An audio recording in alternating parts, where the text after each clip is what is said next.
Check this out. It's my first time at Electric Forest, which is my first festival ever. The last time I slept in a tent outside was when I was in the Marine Corps. It's late when I arrived, so it's very dark outside. I'm by myself and I have all my luggage with me. I've got my backpack and I'm dragging a bag full of stuff. The bus drops me off at the entrance and I start my 10-mile hike, which probably wasn't 10 miles, but it felt like 10 miles. I started my 10-mile hike to the camping grounds. Now, mind you, I've never done anything like this before. I didn't know where I was going. But when I reached my destination, I went to get something out of my duffel bag and noticed that it was empty. My bag was packed so full that it was dragging the ground, which put a big good-sized hole in it. So all of my belongings were falling out of the bag while I was walking. All of my essentials were in there too, including my cell phone. I have no clue why I put my cell phone in there, but I did. It was gone. So I grabbed a flashlight out of my backpack and I started following the trail back to the front, picking up my stuff as I was going. Listen, within minutes, people had turned on their flashlights and their phones, and they started helping me find my stuff. By the end of this whole thing, I had at least 10 people recovering my belongings. And what's crazy is that my phone had already been turned into lost and found. I said to myself, what is this place and who are these people? Never have I seen so many people, so many strangers show so much love. In the middle of the night, it was crazy, and I've attended the forest every year since then, and it never disappoints. Every year I come home with a new story that blows my mind. Hi, my name is Glen Smith, and I am a transformation coach, and I'm going to be talking to you briefly about one of the biggest things that have kept people stuck in their lives. It's their limiting beliefs. I'm going to teach you what they are. I'm going to help you recognize them, and I'm going to show you how to get rid of them. So take a quick second, grab a pen and paper, and stay tuned until the end. I'm telling you, if you grasp this thing, it is going to change your lives. So, what are limiting beliefs? We need to talk about it because this may be the number one thing that's keeping you stuck. And until you address it, nothing's going to change in your life. Limiting beliefs, there are thoughts, there are opinions, there are assumptions that we hold about ourselves and the world around us that constrain our growth, they constrain our potential, and our ability to achieve our goals.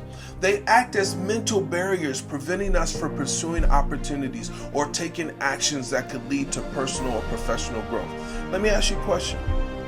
Have you ever said anything like this or felt any of these ways? I'm not good enough. I can't change. It's too late to start. These beliefs can be deeply ingrained, but they are often based on assumptions rather than facts. So when you recognize and you challenge these beliefs, that is the first step towards overcoming them. I wish someone would have told me earlier in my life about how limiting beliefs affect my life. As I look back, I can see so many things that I missed out on, so many bad decisions that I made because of the beliefs that I held in my head. So here are 4 ways that your life can be affected by limiting beliefs. And let me tell you, I have experienced them all. Number 1 is stagnation and lack of growth. Limiting beliefs, they keep you stuck in your comfort zone, preventing you from pursuing new challenges, learning new skills, or achieving your goals. They create a self-fulfilling prophecy where you don't try because you believe you're going to fail, and then you don't grow because you never try. The second way that limiting beliefs affect your life is they have an impact on your relationships. These beliefs can negatively affect your relationships by causing you to fear vulnerability, avoid confrontation, or settle for less than you deserve. For example, believing I'm unlovable might lead you to stay in an unhealthy relationship or push others away. The third way that limiting beliefs will affect you is your career. In your workplace, limiting beliefs can prevent you from doing things like seeking promotions, asking for raises, or pursuing your dream job. They might make you believe that you're not capable enough, that you're not experienced enough, or that success is reserved for others. Ever felt that way? I know that I have. The fourth way that limiting beliefs can affect you is they affect your mental and emotional well-being. Living with limiting beliefs can lead to chronic stress, anxiety, and very low self-esteem. The constant internal dialogue of self-doubt and fear can wear down your mental and emotional health, making it harder to enjoy life and find fulfillment. So how are these things formed? I gotta tell you, it really is not your fault. It's really not your fault. Limiting beliefs often originate in childhood, where experiences with parents, teachers, and peers shape our self-perception. For example, being repeatedly told that you're not good at math can lead to a lifelong belief that you lack mathematical ability. Another way is that they're formed is through cultural and societal influences. Cultural norms and societal expectations can impose beliefs about gender roles, career choices, and behavior. These external messages can become internalized, limiting our view of what is possible for us. Even though it's not your fault that you have these beliefs, it is your responsibility to change them. Another way that limiting beliefs are formed are through personal experiences and failures. So negative experiences such as past failures or rejections can lead to the formations of beliefs like, I'm not good enough or I'll never succeed. I can remember when I lost my first business, I was a mess. I was a wreck. I really felt like this, and I stayed scared for years. These beliefs are often rooted in fear and the desire to avoid future pain or disappointment. It was very hard. Another way that they show up is through reinforcement over time. Once a limiting belief is formed in your head, it tends to be reinforced by selective perception, only noticing evidence that support the belief, and by avoiding situations that might challenge it. So over time, this makes the belief feel more real and unchangeable. So how do we identify these things? There are 4 common signs that you have limited beliefs. Number 1 is negative self-talk. Pay attention to the recurring negative thoughts that you have about yourself. These often reflect underlying limiting beliefs. Number 2 is avoidance of opportunities. If you frequently avoid situations that can lead to growth or success, that may be a limiting belief at play. The third way is perfectionism. The belief that you must be perfect to be worthy can be limiting. It often leads to procrastination or burnout. And number 4 is fear of failure, and this is a huge one. A strong fear of failing may indicate a belief that failure defines your worth. Listen, limiting beliefs are deeply ingrained thoughts or assumptions that constrain our perception of what is possible.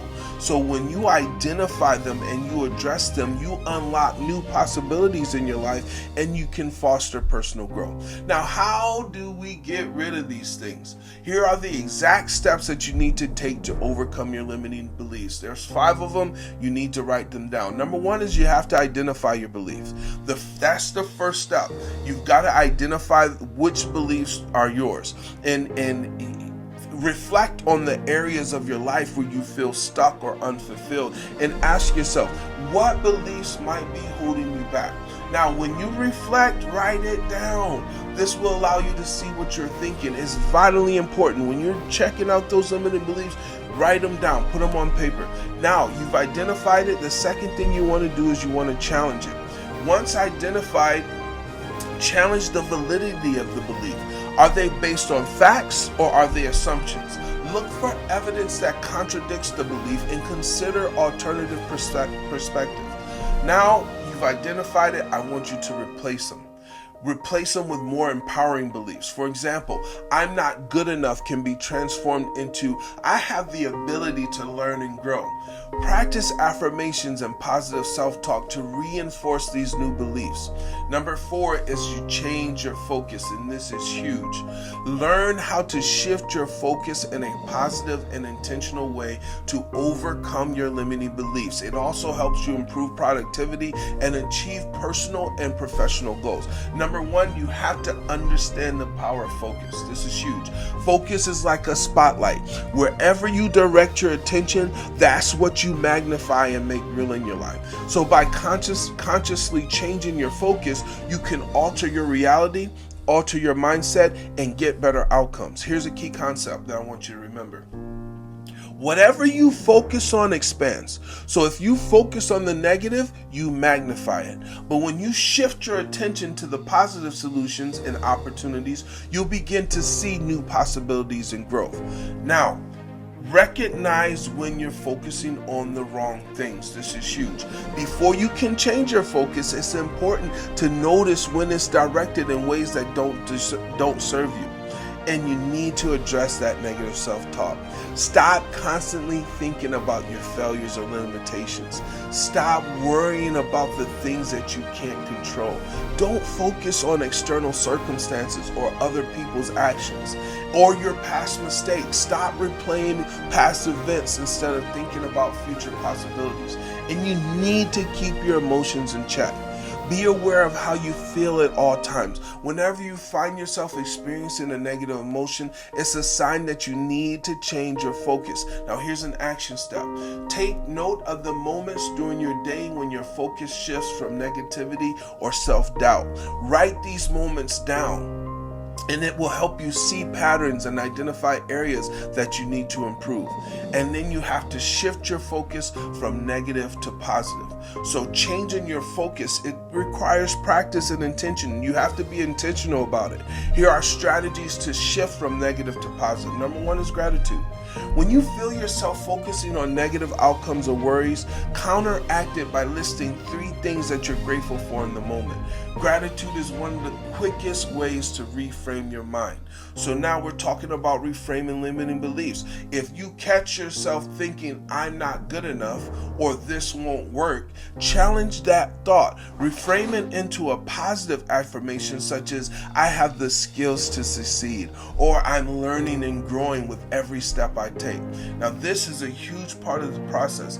Visualize your success. Close your eyes and picture it. Picture yourself achieving your goal. Feel the emotions associated with success. Visualization is a powerful tool that reinforces a positive focus. Now you've done with your visualization, focus on what you can control. Life is full of external variables, but your focus should remain on what you have the power to influence. So when faced with a challenge when you're faced with a challenge or obstacle, this is what I want you to do. I want you to ask yourself, what can I control in this situation? Shift your energy towards taking action on what you can change, whether it's your mindset, your habits, or your choices. And then do some intentional focus practices. Here are some techniques that can help you focus on the right things consistently. Number one is mindfulness meditation. Spend about 5 to 10 minutes each day practicing mindfulness. This can help you become aware of your thoughts and teach you to shift your focus when your mind starts wandering to distractions or negativity. And then time blocking is good too. Dedicate blocks of time to specific tasks or goals. This prevents scattered focus and allows you to give your full attention to one thing at a time. Then you have positive affirmations. Repeating positive affirmations daily helps program your mind to focus on what you want. For example, I am capable of achieving my goals. I choose to focus on the present moment. And as you say it, visualize it, feel it, put that in with your affirmations, and then reassess and refocus regularly. Your focus will naturally drift over time. To maintain progress, periodically reassess where your focus is directed. And do some weekly check-ins. Conduct some weekly check-ins. Each week, review your goals and assess where your focus has been. Ask yourself, am I focused on what matters most? Am I letting distractions take over? And then refocus when necessary. If you feel your attention slipping back into old habits, take immediate action to redirect it. And there's nothing like the power of a good support system. Surround yourself with people who encourage positive focus. Having a mentor, coach, or supportive friends can help remind you to keep your focus on growth and solutions. Get you some people in your circle that you're going to do that for each other. Shifting your focus is one of the most empowering actions you can take. By being intentional with where your attention lies, you can overcome obstacles, develop a stronger mindset, and move closer to your goals. Now remember, change doesn't happen overnight, but with regular practice, you can master the art of focusing on what truly matters. Here's some actionable steps for you. Commit to practicing one focus shifting technique this week. Keep a focus journal. Track moments where your focus shifted and what actions you took to redirect it. And then share your journey with someone who can help you stay accountable and encourage positive focus. And finally, take massive action. Start taking small steps that challenge your limiting beliefs. This could be as simple as trying something new, seeking feedback, or stepping out of your comfort zone. Each success, no matter how small, will help weaken the old belief and strengthen the new one. It just chips away at it. It just breaks it down. And then seek support. Sometimes overcoming limiting beliefs requires outside help. Consider talking to a therapist or a coach or a mentor who can provide guidance, support, and a fresh perspective. Listen, follow me for a more in-depth look on what to do to address these beliefs to live your best life possible. I guarantee you, I promise you that you can do it. You can have the life that you deserve. You've got to put the work in, but it's going to be the best decision that you ever made in your life. I hope to see you in force. If you're watching this and you see me out there this year, make sure you grab me and stop me and say hi. And I cannot wait to get out there and see you again. Have a great day. Follow me if you want more, and I will help you. All right, have a great day. I'll talk to you soon.